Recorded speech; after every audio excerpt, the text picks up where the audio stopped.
Hey guys, welcome back to my YouTube channel. We're going to go through fundamental analysis for the week, 21st of April to the 27th of April. I have taken a loss on AJ as well, which I'll run through towards the end of the video, but let's just dive right into it. So 21st to the 27th of April, fundamental analysis.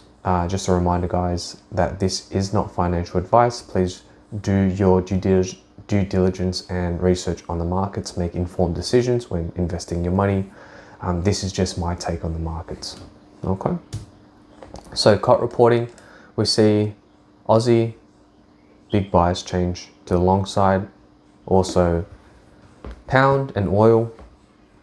Yen still overall bullish, right, in the long term, even an increase of 1% to the long side, which is good for my bias right now.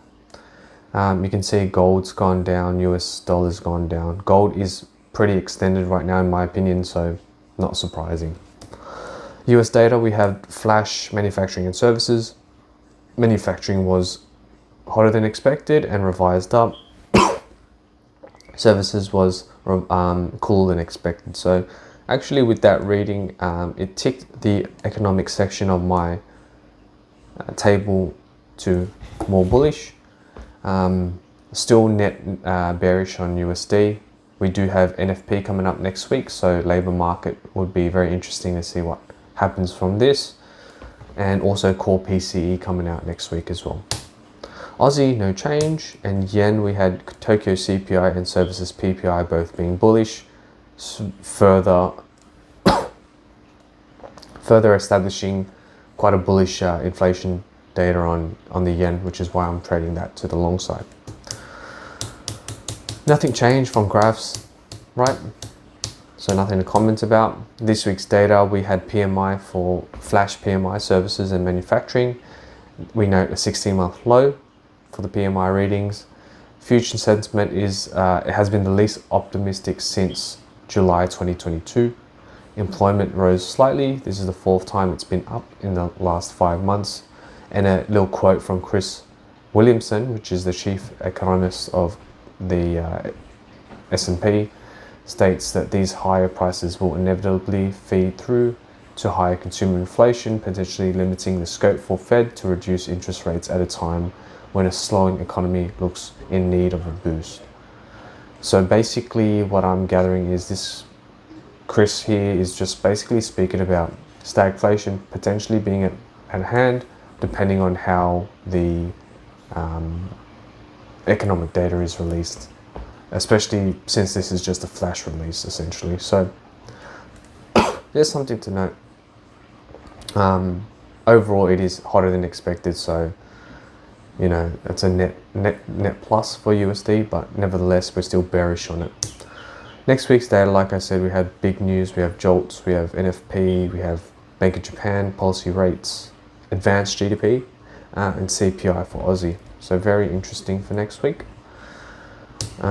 Bias wise, bias hasn't really changed too much. Gold, I'm still bullish. I'm just looking for a better technical setup on gold.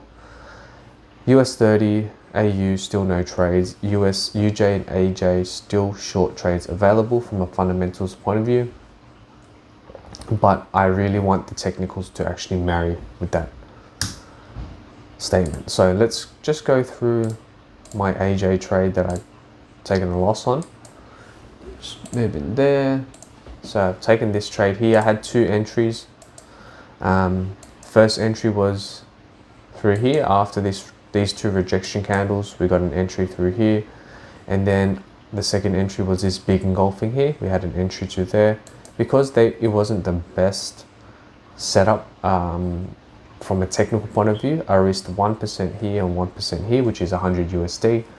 My risk parameters is usually 2% for an A setup, 3% for an A plus setup, and anything below that, which is these two, I would classify as a A minus or B setup. That would be 1% per trade. Because of this engulfing here, which was a better signal, I decided to risk 2%, and we obviously got taken out here, right? So fundamentally though, we know that Aussie was weak currently. Obviously we had COT reporting suggesting otherwise now. We had, you know, better yen readings throughout the board. So taking an L on that, that's all right. In terms of moving forward, let's have a quick look at the daily charts. So still downtrend for dollar, bit of a slight pullback for the yen, but I'm still net bullish on it, right? Bit of consolidation though. AJ, we've reached this zone here. Again, I'm looking for a really strong reversal sign on the 4 hour before I take that trade. UJ, I'm waiting for it to come up a bit more, and I'm also looking for a very, very strong reversal sign for that. And then gold, I'm looking for a pullback, a deeper pullback to 50%, or even here between 50 to 75. That would be good enough to actually trade gold, in my opinion. Anything here, even though it looks okay, especially that daily rejection candle, I think it's still a bit overextended because we're at all-time highs. So more pullback on gold, good rejection signs on AJ and UJ, and I'll be in again. No dramas with that. So that loss on AJ, I've taken a $371.19 loss on that. That was including swap fees held overnight. As I said, it was 2% on that. I counted these two, even though they were at different times, different days, that was still at the same zone. We'll count that as one trade theory. If it was taken still AJ short on another zone, I would have counted that as two individual trades, right? So right now we're just down 1R. We're almost up for April. I don't think we're going to get another trade, to be honest with you. So looks like we will have a red month for April, which is standard, part of the game. Yeah, catch you guys on the next one. Peace.